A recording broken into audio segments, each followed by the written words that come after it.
Sementara itu pemirsa, sekitar 10.000 liter desinfektan disemprotkan di seluruh wilayah kota Singaraja Buleleng oleh jajaran Polres Buleleng. Tujuannya jelas untuk menekan penyebaran wabah COVID-19. Penyemprotan desinfektan serentak ini juga menyasar tempat-tempat umum yang banyak dikunjungi masyarakat.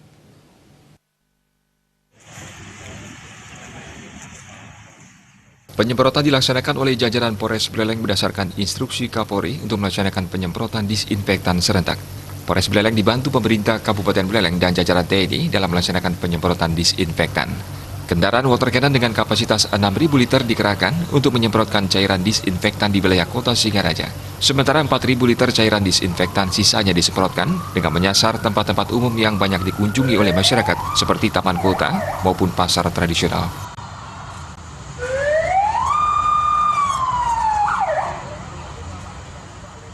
Penyebaran COVID-19 di Bali saat ini mencapai 19 kasus yang dinyatakan positif COVID-19. Di Buleleng sendiri, 4 orang pasien dengan status PDP tengah dirawat intensif di ruang isolasi Leli RSUD Kabupaten Buleleng.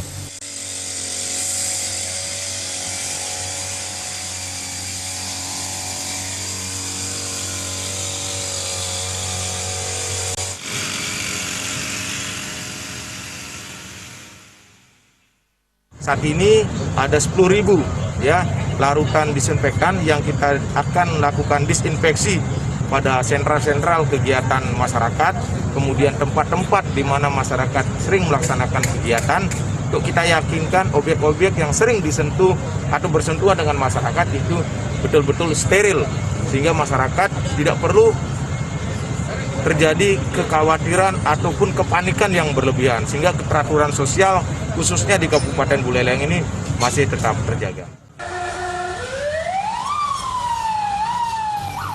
Polri menghimbau masyarakat untuk tetap tenang dan menjalankan segala instruksi pemerintah dalam penanganan COVID-19.